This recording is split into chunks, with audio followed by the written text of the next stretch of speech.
Helen, we reviewed a movie and ruined the lives of everyone it knew. Let's talk about I Know What You Did Last Summer.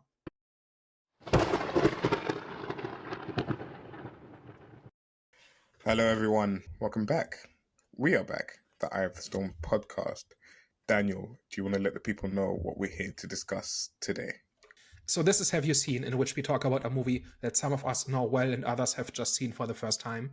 This week, we are talking about I Know What You Did Last Summer, which is a 1997 slasher movie, which follows the story of four teenagers who, in the middle of the night, hit somebody with their car, believe that he is dead, dispose of the body, and then kind of go on living their lives. And a year later, somebody begins stalking them and starts killing them one by one. And they are getting threatening messages that indicate that whoever is after them knows what they did last summer and is here to take revenge. So I Know What You Did Last Summer is kind of a classic 90s slasher movie where in the 80s you kind of had these kind of grungy, low budget slasher movies with no-name actors, and it was all very cheap and very basic in its production in many cases. And in the 90s, following kind of the coattails of Scream, you had a whole bunch of slasher movies that were much glossier, much higher production value, and tended to have young, up-and-coming, but well-known actors. And I Know What You Did Last Summer was one of them. Growing up, but this was definitely part of the standard movie rotation. When you turned on the TV on a Saturday night, like on German TV back in like 2002 or whatever, there was a decent chance that I Know What You Did Last Summer or a movie like it was on. So I kind of passively grew up with this, but never really knew it all that well. And I've got a whole thing about slasher movies where I like the idea more than the actual movies. And this is kind of one of them where whenever I think about this movie, even though I've seen it a bunch of times, I will always kind of know the first scene where they hit the guy on the road and the last scene, which is the big fight on the boat. And everything in between is kind of a blur. So for whatever reason, this movie never quite stuck with me, even though when I watched it, I kind of like it. And I instantly recognize it when somebody mentions it or I see like a scene or a screen grab from it. So since a new one is coming out that is, as far as I know, more or less a direct continuation of this one and the second one, which is a whole separate story unto itself. We thought we'd talk about this movie and just see, does it hold up? What is it like to see it for the first time in 2025? So, Herbie, you just saw it for the first time, right? Yeah, I don't know how I haven't seen it, but this is definitely the first time seeing it yet. So, what were your impressions seeing it for the first time? So this movie was good until it wasn't. And I like the idea of it. So these group of teenagers that on this particular night were involved in a car accident and then made it worse because a person hadn't died, but they didn't know that and eventually drowned, etc. A year later, they're being tormented for it and they're being haunted by their past. The effects that it had on each of the teenagers as well, you can kind of see how that particular night had a lasting impact on them. One year on, which I enjoyed. The whole mystery around trying to guess who is tormenting them was interesting. I think there was like a few obvious red herrings that they threw in there, which were there to try and keep you guessing, but were obviously not those people. So like Mark, for example, because he showed up on that particular night and he drove past and, you know, happened to be one of the only people that we saw on that particular night, was an obvious red herring that, okay, that's going to be the first person they question. Actually wasn't even clear why he died in this movie. It doesn't make sense why he was killed by the guy with the hook. I don't know if he had an official name in this, but the man with the hook is what they were kind of referring him to. They're calling him the fisherman. And I think you're talking about Max, right? I think you said Mark. You mean Max, Max, yeah. the creepy guy who kind of sticks his nose into everything and is the first to die? Yeah, exactly. Max, again, I don't know why he was killed because he had nothing to do with the murder. He just happened to drive by. So that one didn't completely make sense to me in the movie. But after the mystery and after we were kind of, you know, starting to unravel a little bit more, I was kind of getting a bit annoyed with the kills and how it was playing out. And not the kills himself, it was just the screaming. It was just a constant screaming and panic from everyone. And it was just doing my head in. And it was like literally every occasion they had to make one of the victims scream, they scream. So like they open something, they scream. They turn a corner, they scream. And I'm like, Jesus, please, like you're hurting my ear. Like you're hurting my ear with this. So I think overall, it's an interesting movie. I don't think it does anything spectacular. I wouldn't say it's even one of the best slashers that I've seen personally, but it's good enough, and it's like nostalgic enough as well. It's like anytime we review any of these movies from around this time period, it always gives a nice nostalgic feel because it makes me remember other movies I've seen in and around that time. And of course, we did do Scary Movie, and it had a few like direct rip-off scenes from this movie as well. So it was like a nice callback to that as well. So I think I definitely appreciated it for that as well. But for me, it was pretty standard and not remarkable, but just okay, I would say. Yeah, I think that's interesting that I've seen the movie a bunch of times, but never really got into it. And you had never seen the movie, and yet we're both nostalgic for it. Or as we watch it, it evokes nostalgic feelings, which is kind of strange, right? And I think it just feels 90s. Just like you know these people, you know the look, you know the fashion, whatever, how people talk. It just feels 90s, and to me at least, it feels more like a vibe than anything else. Where this is just like when I picture like a 90s slasher movie, 90s teen movie, whatever, like teen slasher movie. This is what I picture, more so than Scream, really. And it's strange. Maybe it just uses the formula really well. I don't know. And maybe it's because like I know these actors from various things I've seen in other things. It's a really weird sensation. Yeah, definitely. Again, with Max as well, I think that's why I remember him so clearly because I grew up watching The Big Bang Theory, and obviously he's one of the prominent characters in there. So just seeing him in that instantly attracted me to not his character per se, but it just made me fall into the movie easier than I would have if I didn't know the characters or if I wasn't familiar with the settings as well. But I'm curious to know on your side because I don't think this is like I don't think they handle the mystery of this really well because for me it was obvious it wasn't Max, and then they purposely leave out Ray a lot in this movie, and they have like this whole like mystery around his dad and his dad passing away, and obviously he was working as a fisherman as well, so they kind of try to point you in that direction. But I never really fell for it at all in this movie. I never really thought that he was actually going to be the guy. It was always a subversion. And that might just be from knowing these type of movies. And again, maybe if you watched it back then, you might have fallen for it a little bit more, and you might have believed that it might have been him in this movie. But then the reveal of it being the girl's dad who was killed previously by the guy that they thought that they killed because he killed her or whatever like that, it kind of gets a little bit complicated, the chain of events of how things plays out. But the reveal of it being him makes sense, but it was also underwhelming because I don't know if it is an official rule in the movie, but you are meant to see the killer, or you're meant to like have seen the killer in the movie, or like have come across them or something. So for it to be him kind of came out of left field, but then again, they didn't really set it up to be anyone else, or they didn't set it up well enough for it to be anyone else in this movie. So I was always expecting it to be just some like random character. I don't think I enjoyed that reveal. I don't think I enjoyed it being someone that we wasn't aware of or someone that we didn't know. And maybe we could have had a few more characters in here just to add to, the red herrings, and just to add to that element of, oh, we've come across this killer and maybe we overlooked this person and actually it's this person for this particular reason. I think would have hit better for me. Yeah, it's a strange one where, as I was watching this, I was thinking about angles, right? Like things to bring up. One of the things that I quite like about this movie is that the protagonists have a lot more agency than they often do in slashers, right? Like in most slashers, they're kind of always scared, running away, trying to convince people, or like they're reacting to the threat, but they're not actively doing stuff, right? And here they are actively doing things. Julie specifically very quickly starts the investigation and starts actively tracking down like who it was that they presumably killed and who might be coming after them, on the logic that it's probably somebody who knew the guy and that person is now out for revenge or something like that, right? Like that's the initial idea. I don't know, like off the top, like there must be some, but off the top of my head, I don't know any other slasher movies where protagonists or the victims have this much agency, right? They kind of stumble into a situation and then they realize they're being hunted and then they just start screaming and running. And that's the last 45 minutes of the movie.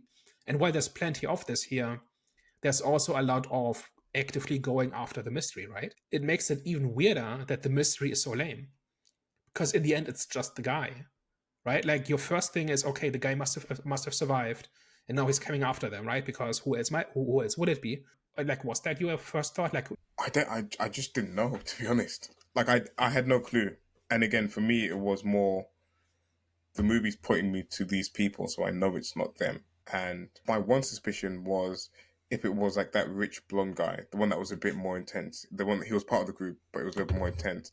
And I thought maybe that experience of killing that person may have, because like he was the one that was like trying to show that he was like the most normal and most unaffected by it. So I thought it might have been like some type of trauma response to that, and him knowing that that girl was coming back to then start to, I don't know, I was like trying to like piece together something, but I didn't really have any other, I don't know, ideas who it could be. but your first assumption wasn't, oh, the guy survived and now he's coming after them. It did cross my mind. It did cross my mind at one point. And I wonder, because like you said that you watched this back a few times now, but obviously you don't remember it. You don't remember really what happened in between. But I wonder if there's enough evidence in there to show that actually it was the girl's father. Because I think all good mysteries should have enough clues in there so that when you rewatch it, you can be like, oh, I missed this, and like, okay, this makes sense, and like adds a little bit more context on the second watch. So I don't know if there's things in there that make it obvious that it's that girl that passed away's dad that was the killer and was the fisherman. Yeah, so this might be the part where we kind of annoy the people who really are into this movie and really know it, because I've never really engaged with the movie like really dug into it. But my feeling is that it's not a proper mystery. That it's kind of, there's a whole bunch of clues and for like dead ends and red herrings and whatever. But in the end, it's just the guy, and there is no real twist to it. There's no real big mystery to it. You're not meant to figure it out. You're meant to kind of wonder and kind of be engaged in the mystery, but you're not supposed to actually figure it out. And I don't think the movie gives you that many clues. I don't think it's like it's a puzzle in that way. It just doesn't seem like it, because there's a lot of revealing little details about Ben Willis, the fisherman, and his life and his background and whatever else. But there's not like, I don't feel like there are real clues where you can really piece it together halfway into the movie and say, aha, I know who it is, and then if you rewatch it again, it all makes sense. I've never, like, even having seen this movie a few times, I've never really got that sense that it's meant to be figured out. I think it's mostly supposed to work on the level of vibes, right? Like, it's supposed to feel creepy. You're supposed to feel for the main characters, but you're not meant to engage with it intellectually, I don't think. That's kind of my reading of it. And maybe if somebody really knows this movie and it's their favorite thing and they know all the details, maybe that person is kind of face palming right now. But like the movie never really convinced me that the clues were real clues. That's kind of just my take. What I think we are meant to do is engage with it like on a thematic level, where there's a whole bunch of different ideas going on here that are kind of inform. Like, it's not really about who is the murderer. It's more about different ideas kind of not really being explored, but kind of touched on. So one of them is trust, right? Like, throughout the movie, people are constantly talking about trust, trusting in the wrong people, not being able to trust, that sort of thing. So the friends all trust each other, and that is kind of thrown into question when they start accusing each other. They don't trust in the system, right? Because they are in fact innocent, but they don't trust that the system will care and that the system will be fair. When Barry is killed by the fisherman, kind of during the beauty pageant, and Helen kind of tries to draw attention to it, nobody believes her. And when she tries to get the police officer to investigate, he doesn't take her seriously. And when he doesn't find anything, he kind of chastises her for pranking him. So again, there's no trust here, and the people you're supposed to be able to trust like are not available. And then when when the cop drives her home, the fisherman kind of stops the car, pretending to have car trouble. And again, the police officer trusts like in his own authority, and he trusts that somebody is who they appear to be, and then he ends up dying as a result, right? Because the fisherman kills him as he kind of tries to help with the car trouble. So there's constantly trust going on here, like the topic of trust and misplaced trust and not being able to trust and somebody you should be able to trust and all of that. Did you pick up on that? I think indirectly, yes, because again, like I definitely recognize all of those elements in the movie. And there was that feeling, again, especially with the police officer when he was approaching the fisherman when he was having car troubles, I definitely felt that, okay, this police officer is definitely underestimating this person just because of who they are and because they work in law enforcement. So I did feel it. I did pick up on it. My question would be, what was the overall message? If it's a theme and it's a constant theme throughout the movie, what's the overarching message that we're meant to pull from it, or is it just meant to be in those individual moments of like not being able to trust an authority or being able to trust the ones that are closest to us and things like that? Yeah, I don't know that there's necessarily a message here, right? It's not as simple as, oh, you should have, like, either like society is broken because nobody can trust each other, or like you should just trust in your friends, or you should trust in people you know. You could imagine that the movie goes to one of these places, or I found multiple. one more. I found one more example. Is the fisherman's mistrust in the police as well, and I think that's why he killed the police officer without caring. Because again, his daughter died, but then the guy got off with it, got away with it. So then again, that's like the whole not trusting the system and taking things into his own hands, which is then why he then goes out and starts killing people and has no problem killing the police as well. So that's another area of mistrust. I just want to kind of throw that out there because that came into my mind. Yeah, absolutely. Yeah, so this entire story is infused with the idea of trust, right? Which is interesting, but I'm not sure that it kind of culminates in a message, which actually is kind of refreshing. Like I'm totally okay with a movie just kind of presenting a topic and then you kind of make up your own mind about specific things, right? There doesn't necessarily have to be a message. And I've said this before, that like a movie aimed at adults should not have a message; it should have ideas.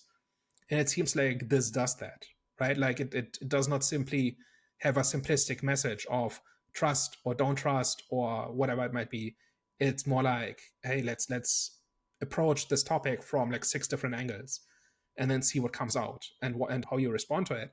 So one of the questions it asks, right, without telling you the answer, is should they have gone to the police? Should they have reported the accident? Is that for me to answer?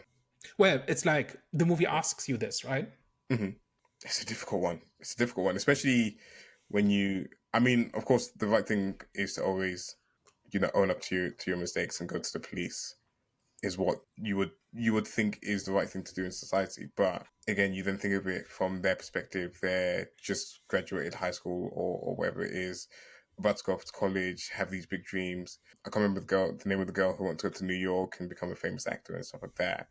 And then before you know it, like your life's completely flipped and gone to shit. And it's like, okay, what do you do in that situation? You kind of have to just question your own morality in that situation in terms of what you would do, because some people choose self-preservation over anything else, and other people would see that they made a mistake and they need to own up to it, and whatever happens, they will sort of deal with it. So it's a question of your own personal morality and how you view it, what situation you find yourself in as well. Because again, everyone's approach to it would be different and unique. So in this situation, there were a bunch of teens that had their lives in front of them. We spoke about juror number 2 off camera, but in that situation, he was having a baby. And for anyone that hasn't watched the movie, it's just about a juror that thought he hit a deer, and it's actually a similar situation to this movie. Actually, thought he hit a deer, but actually run over a girl and killed her, and then gets called up to jury service for the murder that he actually committed. And then he is then tasked with like, With somebody else being charged for it, who yeah. he knows is innocent because he's the one who did it. So then he's then tasked with questioning his morality and choosing what he does in that situation. But yeah, just kind of like bringing it back to this, it's like everyone would be just quickly. Like before we move on, yeah. So it's a very similar idea, right? Like morally, in a vacuum, it's clear what the correct thing to do is, right? You come clean, you report it because you have not done nothing wrong, right? Like yes, you caused an accident, but it was an accident. But what if the system punishes you for doing the right thing? What if the police needs to pin this on and you're the only option? Like there's nobody else around. And what if that ruins your life? Like who benefits from that, right? Like the guy's already dead. Like you didn't intend it. It's tragic, but it's done. And why should you add to the damage, right? Like that is a real question. It's not about morality necessarily, but it's more about what would you do? And like the basic impulse of it is the same between the two movies, right? Yeah, no, for sure, for sure. And again, it kind of goes back to as well, like that like you mentioned, that self preservation of these things already happened. It was something that you didn't intend to cause. Do you make the situation worse?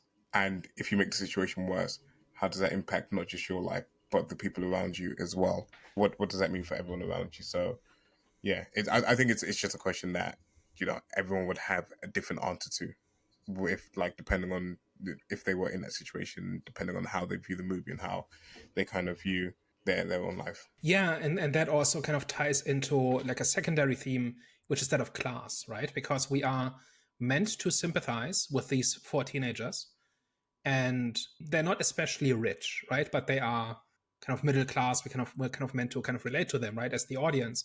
And certainly they are, like, by 90s, like, this has changed now, but in the 90s, like, this is what, like, this is who the protagonist was, right? So we are meant to kind of believe that, like, they have this great future ahead of them and this will ruin it. And so, that's a reason to not go forward with it, right? And to hide the death. And then this idea of class is kind of expanded on when it turns out that one of them is kind of working class. Ray ends up being a fisherman, right? So he is more like the victim, right, than the other three in the end.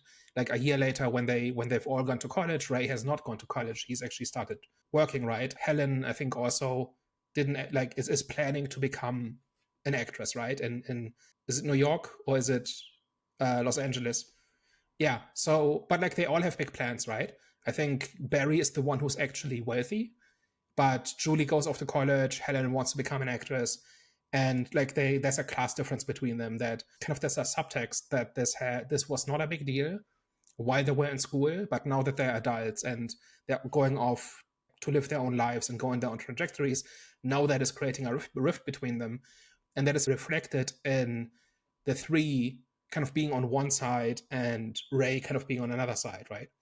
Like, when, as they kind of deal with the fear of being stalked by this killer, they're not all together. They segregate kind of into, like, on a class basis, right? And they accuse Ray of somehow, like, first of all, there's the scene where they've all been threatened in some way, and he just got an angry letter, and one of them says, "Hey, how is that fair? Why are you not getting the same kinds of threats?"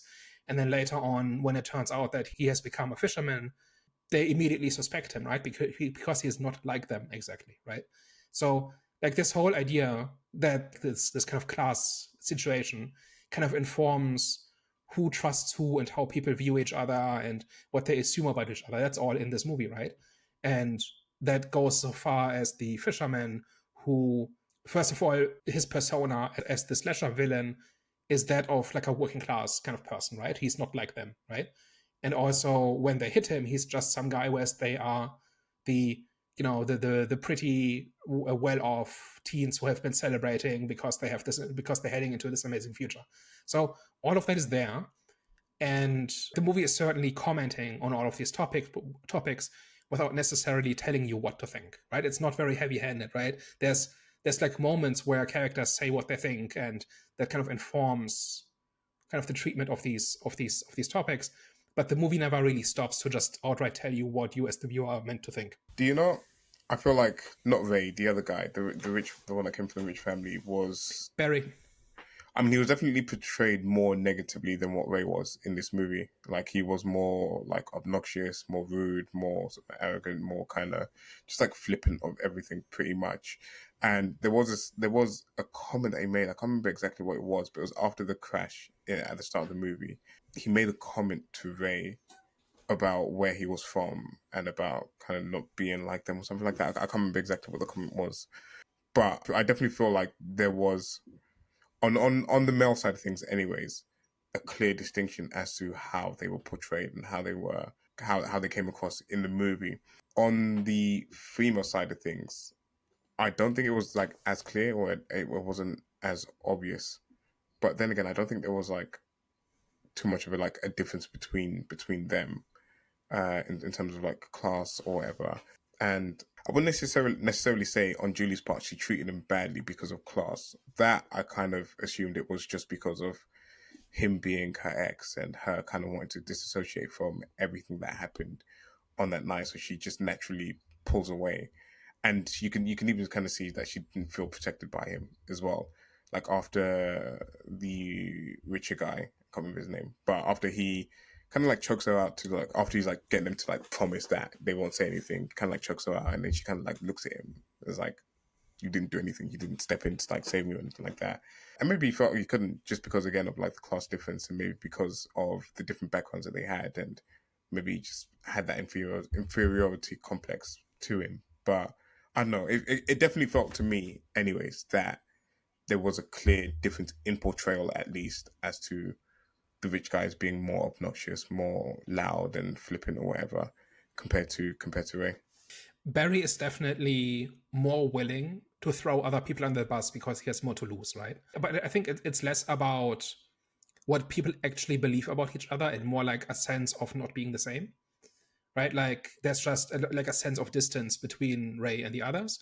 And also when Julie and Helen go to see Missy, like in the kind of in the sticks, right? Like she's kind of clearly poorer than them, and she's kind of the country person, and she's portrayed as kind of different to them, and she's portrayed as being scarier and more threatening than other people, right? Like there's a scene where I think it's after they visit her for the first time, and then they kind of go back, and I think they told a lie about waiting for AA or something like that, right?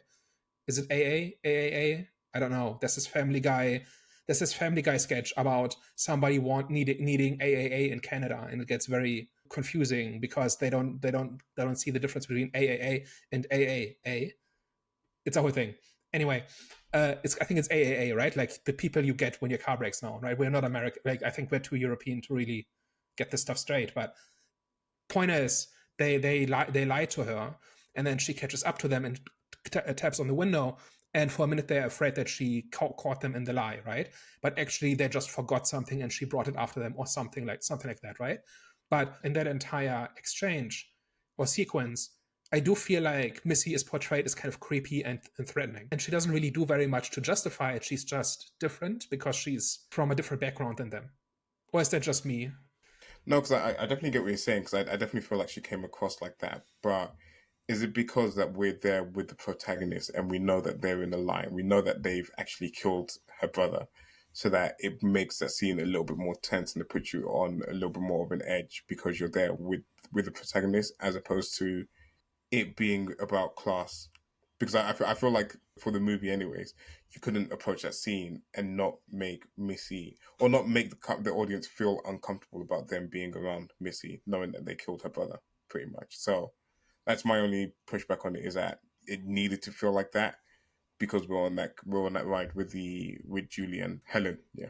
I agree with you, but like I do think there's a creepy vibe to it, and a large part of this is that we have seen other horror movies where if you go to the creepy country people, like they're like cannibals or something like that, right? Like it's like you expect something to happen. I don't know, maybe she's hiding the brother and they go after anybody who steps on their property or something. Now, you know what I mean? Like if you're seeing the movie for the first time, I think you expect something bad to happen when they go to Missy's house. It certainly rhymes with this whole idea of this person is different from us socioeconomically, therefore she's not like us, and therefore she's in some way a threat. Like that idea is in there, and the movie kind of communicates this idea to the audience, and we're meant to kind of judge Missy for reasons we don't quite articulate. And like that, like I do think that's in there. And then another aspect of this whole thing is when Helen kind of starts working in her family business, and it's not what she expected to do, and it's starting to feel like she's about to be stuck. She's not going to move to New York. She's not going to become an actress. She's like she peaked at 18 when she won this beauty pageant, and for the rest of her life she's going to stock shelves in the family business in a small seaside town. That has a class aspect to it as well, right? Where she thinks she is destined for better things, and it's beginning to dawn on her that it might not, right? So all of these things are here. Like I said, I don't think there's necessarily a strong message here. It's more about we are meant to, like the movie nudges us to think in these categories, and the characters think in these categories. And we are led to make assumptions about characters on the basis of those categories, which actually I think is kind of interesting. I was gonna say, I think where I see it the most was, again, it was just after the initial accident, and Ray says his reasoning for not wanting to go to the police was, because they had rich parents that would be able to solve the situation for them. And he was saying he didn't come for money, so that he would be screwed by the system if he ended up going to the police, pretty much. And I think that was, for me anyways, that one like sticks out as like, when you were like mentioning about class, as like one of the most obvious ones of like, you know, again, accountability and owning up for your actions and being able to, you know, buy your way out of certain situations. Whereas he was pretty much, there's no out for me. Like there's no one I can give money to. There's no one I can bribe to go easier on me in this situation. It's, you know, you are at the mercy of the system. It's actually poignant that he was the driver as well in that situation, because again, they can all turn around and blame it on him and be like, he was the one that was actually driving the car, and then they would then throw the book at him, and then everyone gets away scot-free. Not scot-free, but everyone else gets away with maybe a little bit more of a slap on the wrist, because they've got people into, you know, the right places that can influence things for them. Where he was very much aware that if they go to the police and if they go through the system, that the odds were very much stacked against him for that particular reason, that he didn't come for money. Yeah, it's definitely going to go very differently for him, right? The other, like, at least Barry can, you know, call his parents and maybe get a fancy lawyer, and maybe the police is not going to assume that Julie or Helen were driving, and that leaves kind of Ray. And he would have to gamble his entire future on the police trusting him that he's telling the truth when he says he wasn't drinking. So it all kind of like it's all kind of marinated in these two ideas of trust and class, and the interaction of these two things. It's kind of funny. Like on the one hand, like I have like three opinions about this movie at this point. One is this is kind of like the quintessential slasher. It just feels like a slasher. It feels like a '90s teen horror movie, and it's not that great because I'm kind of zoned out for much of it, and like the mystery is kind of just filling time, and ultimately the beginning and the end kind of come together, and that's the story, and everything in between is kind of part misdirection, part filling time. And then my third opinion is this is actually really deep thematically, and actually quite well done, and there's actually quite a bit to it, and I'm not sure which of those three dominates. It's kind of like depends on what mood I'm in, which of those three I care about more, but I wouldn't say one totally dominates the other two, or one is irrelevant or something. And like this is kind of the bottom line of this movie. And it seems like I'm not alone in this, because I'm looking at Rotten Tomatoes here. It's got 48% critics, 41% audience, but it made $125 million on a $17 million budget. So that's something like a 7 times multiplier. So this made a whole bunch of money, spawned its third sequel, is in the works and is about to release. And there was a like one season of a series on Amazon. So it is successful, but nobody really likes it, or like people on like there's no consensus on it. So it's kind of interesting. I was gonna say, what's weird as well is it's got so much cultural relevance as well, because it's one that everyone just knows. So even though I hadn't seen the movie, I'd heard it referenced in many different things, whether it's in music or whether it's in other TV shows or movies or things like that. It's just one that you always are aware of from that particular genre. Anyways, it's just, I don't know, holds such a. I'm actually surprised by the Rotten Tomatoes for that reason, actually, just because it has so much cultural value and holds so much cultural relevancy. Even still to this day, I would say it's like, you know, you say that to someone, you say, I know what you did last summer, they immediately know that you're referring to a particular movie. So it's interesting to see the reaction to it. But I think for me, how I view it, or how it sits with me, is that it's the second one that you said, where it's what was the second one that you said again? I just kind of refresh me on that one. It's got a good beginning, a good ending, and then a good 90 minutes, 80 minutes of filler in the middle. Okay, I don't think I would even say, because I actually don't think I like the ending of this at all. It's not amazing, right? But it's like a solid ending to a slasher movie, right? Like it's fine. I'm just saying, if you cut out the 75, 80 minutes in the middle, you would have a pretty good short film. I actually agree with that. I actually think it'd really work as a short, intense horror film, actually, because for me, it's just like everything in between isn't great. And I know you mentioned about how this is one of the ones where they're actually proactive in this, and they're actually doing some investigating and actually trying to uncover what's going on. And all of that I liked, actually, even though it's not executed completely well. So, like, even when they go to see the country girl at her house, it didn't play out in a realistic way for me, just based on the questions that they were asking, the way that they were asking the questions. It all just felt too obvious that they were trying to get information out of her, as opposed to it coming out in like a natural conversation or in a way that they were able to elicit the information out of her without the script just allowing them to do so. Even by the end of it, like, oh, your car's just working. What happened to AA? I thought you called AA, and you're asking about this person called Billy, and you're like repeating the question so many times and whatever like that, and you're just making a whole show of it, pretty much. So I think where I find it interesting is the idea of it over anything. It's the idea of something's happened, somehow someone knows of what you did. And do you know what? I actually do like it, that it's tied to someone else was out there committing a murder, or someone else was out there like doing something nefarious, and then you happen to fall in the middle of it, and then they're coming back to torment you. And because it's linked to the way that his daughter died, it does make sense, and it is relatable, because he just sees them as more part of the problem, or part of the reason why he lost his daughter in the first place, because it's just like these reckless teens that are always like out drinking and, you know, don't have no care or anything. So everything around it, all of the ideas, all of the concepts of the movie, I really enjoy. It's just the execution end of the mystery just don't feel satisfying enough for me, unfortunately. My problem is that the resolution is kind of obvious, right? It's just the guy, right? Like I've said, and the mystery, like each of the individual steps makes sense.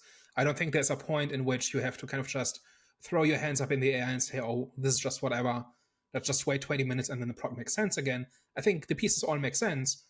I don't know that there is much there in terms of the revelation.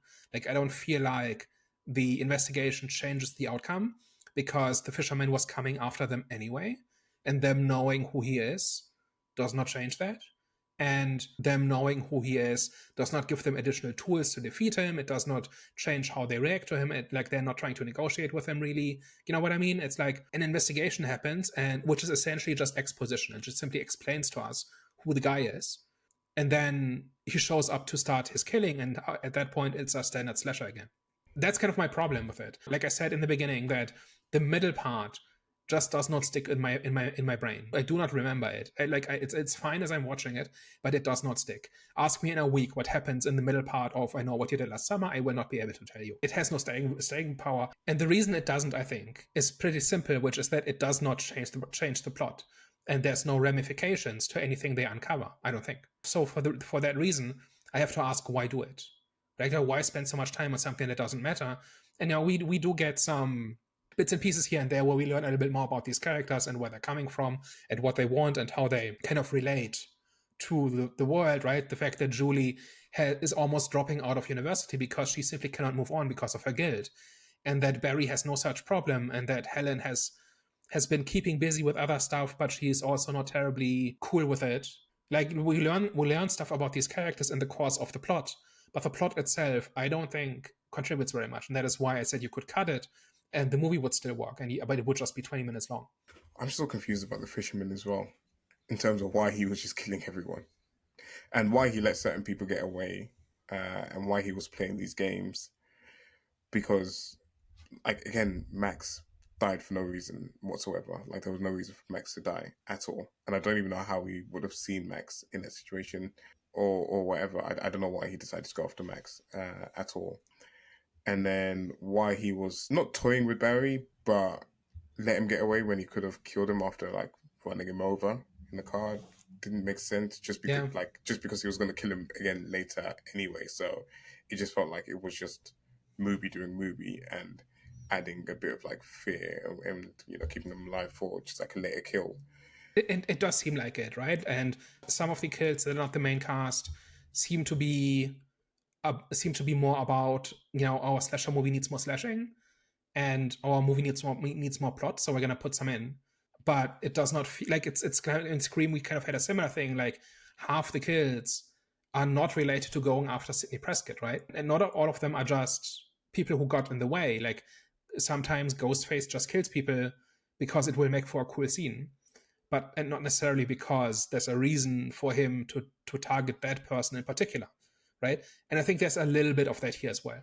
For his whole gimmick being the fisherman and having the hook, because I know that they tell the campfire story of this killer that broke out of prison. I can't remember exactly how the story goes, but they tell the story about a man with a hook that goes around killing people. But it's not clear that that relates to the actual fisherman in this movie where he actually is the serial killer, because it seems like he's only just started killing people or was going to kill people the year before because his daughter died and he went to go kill the Dan guy because of his daughter. So it doesn't make sense why he adopts that gimmick in this particular movie.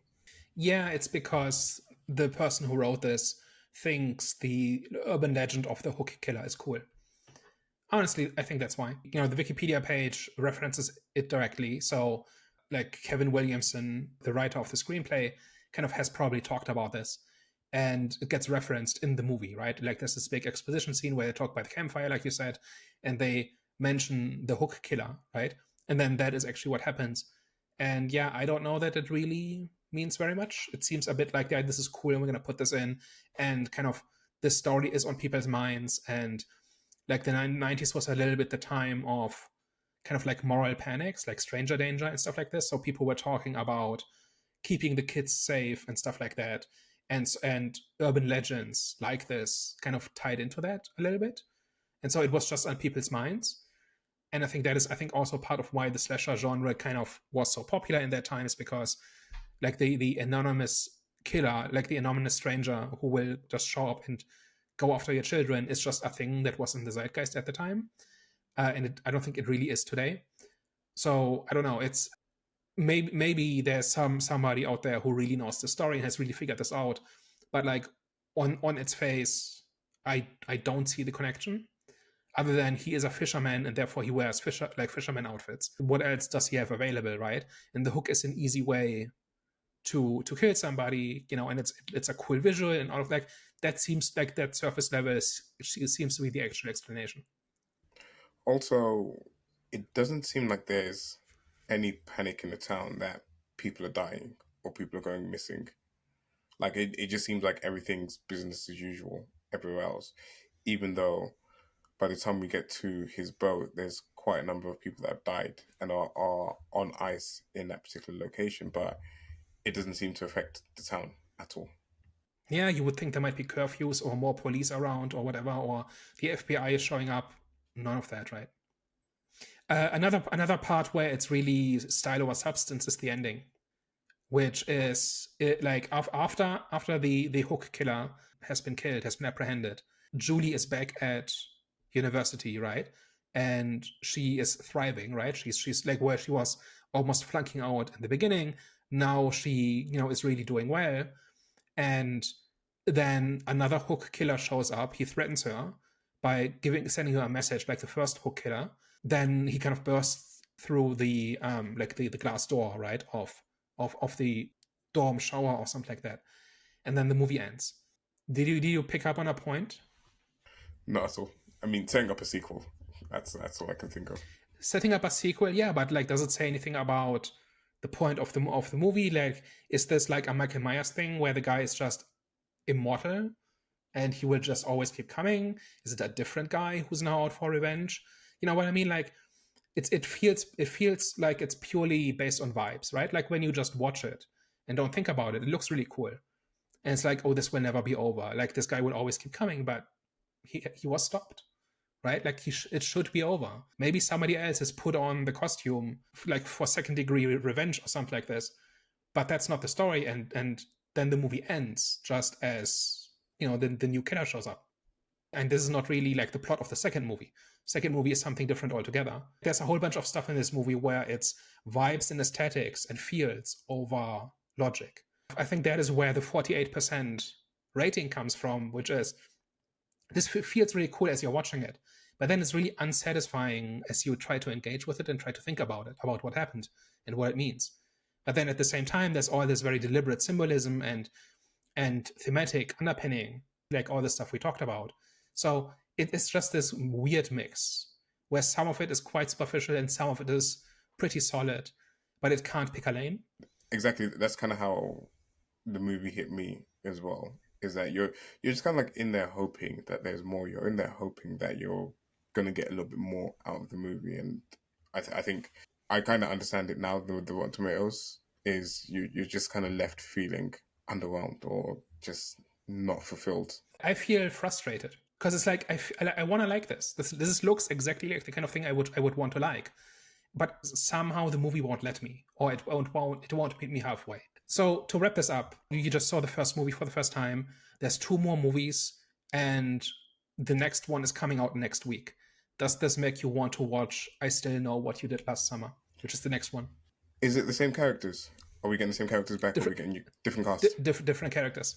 So, but like did this movie make you want more? I think for sure. Again, it's the idea of it. It's the idea of being haunted by your past. I will give it grace because of what Final Destination did this year. Because Final Destination was a franchise that I kind of fell off a long time ago, but came back this year and I actually had a really good time with it and had a lot of fun with it. So if they're able to even capture 70% of what Final Destination was able to do for that particular franchise in this one and just give it a little bit of new life and, you know, new energy, then yeah, I'm all for it. I'm on board with seeing how it plays out. But I've also seen things like Ghostbusters Afterlife and other movies like that where they get it completely wrong. But in this particular instance, I don't think it has some of the same trappings as those franchises. I mean, it was quite successful, especially for its budget. It was like super successful, but it's not kind of tied to an idea that they kind of like lost with some of these franchises, or it's not tied to, you know, it's just not tied to, you know, pop culture images. Essentially, it's more tied to the idea of this is the premise of you did something last summer and someone knows what you did and they're coming after you for it, and it's like, okay, tell me something a little bit interesting from that premise, give me a little bit of a good story from that idea, and I'm keen to check it out. I'm keen to see, because like I definitely feel like the new one has an opportunity to be better than what I just saw. And if it's not better than what I just saw, then they've completely wasted everyone's time. That's kind of how I feel about it, where I'm hopeful for it, and I feel like it's got the opportunity to do something really good. But I also know how some of these things play out in terms of it just being a cash grab and just using something that everyone knows to sell some tickets. Legacy sequels have a really mixed track record, and I kind of want them to fail so that studios move on to the next thing. Like, I want a couple of them to really bomb, just to send a message. But there's been a few. If the new I Know What You Did Last Summer was coming out 5 years ago, if this was 2018-19, something like that, I would say, oh, this has got to be a garbage fire. Like, there's no way this is any good. And now it's more like a coin flip. It might be terrible, or somebody might have had an idea. And just in the last few months, we've had Final Destination, which I think got it right, and we've got Jurassic World, which got it wrong. And there's a real chance this might be something. And I really want them to just have an idea for a story and do that and do it competently. And that's all it really takes. It's not a complicated franchise. It's not a complicated premise.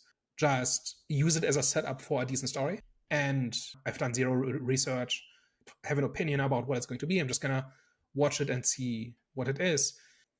I feel like this has more potential than it has delivered in the past. All it takes is for somebody to kind of just do like a reimagining almost, where somebody just takes the basic idea and theme and feel of it and kind of does something cool with it.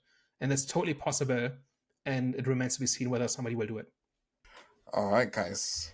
I think with that, we've reached the end of today's episode.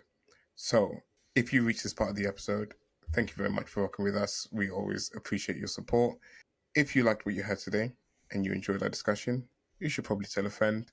And if you hated our discussion and thought we were chatting a bunch of nonsense, well, we know what you did last summer. We are the Eye of the Storm podcast. See you later. Bye bye.